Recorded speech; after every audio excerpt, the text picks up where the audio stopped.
या हरामखोराला पहा, ज्याचं नाव आहे भीमराव कांबळे, वय वर्ष 65.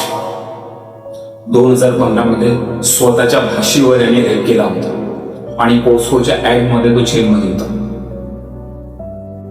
आणि आता याने परत पुण्यातील भोर तालुक्यातील नसरापूरमध्ये 3.5 वर्षाच्या मुलीवर अत्याचार केले. अत्याचार करून दगडाने ठेचून तिला मारून टाकले आणि शेणाच्या ढिगाऱ्यात लपवून नेलं. काही वेळेनंतर तिच्या घरच्यांनी तिचा शोध घेतला. सीसीटीव्ही मध्ये हा तिला घेऊन जाताना दिसला आणि पकडल्यावर त्याला पोलिसांच्या ताब्यात दिले आणि हा सगळा गुन्हा समोर. मनात एक विचार येईल, ज्या हैवानाला तेव्हाच मारून टाकलं असतं, तेव्हाच त्याचा एन्काउंटर केला असतं, तेव्हाच त्याचे हातपाय कापले असते तर हा गुन्हा घडला असता. बरं आता काय होतंय? आता मोठमोठे नेते ट्विट करत आहे, व्हिडिओ बनवत आहे की याला लवकरात लवकर फाशीची शिक्षा मिळणार, फास्ट प्रोसिजर होणार आणि त्याच्या कुटुंबाला सांत्वना देते.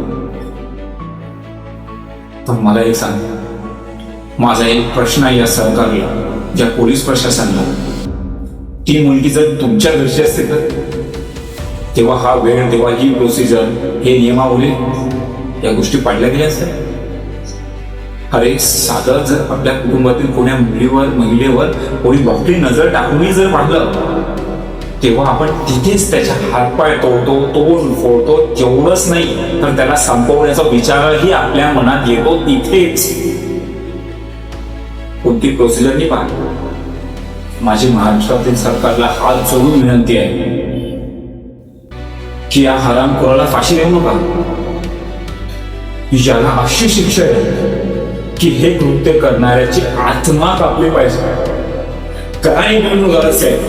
अंग कापून टाका, त्याचे हात पाय कापा, त्याच जागेवर घेऊन त्याला तिथे टेचून मारा. तरच वाटेल की या महाराष्ट्रातील सरकार छत्रपती शिवाजी महाराजांना मनापासून मानते आणि त्यांच्या विचारांवर चालते. फक्त वोट गोळा करण्यापुरते नका राहू. महाराजांच्या विचारांचे म्हणा आणि न्याय देणारे म्हणा. विनंती आहे.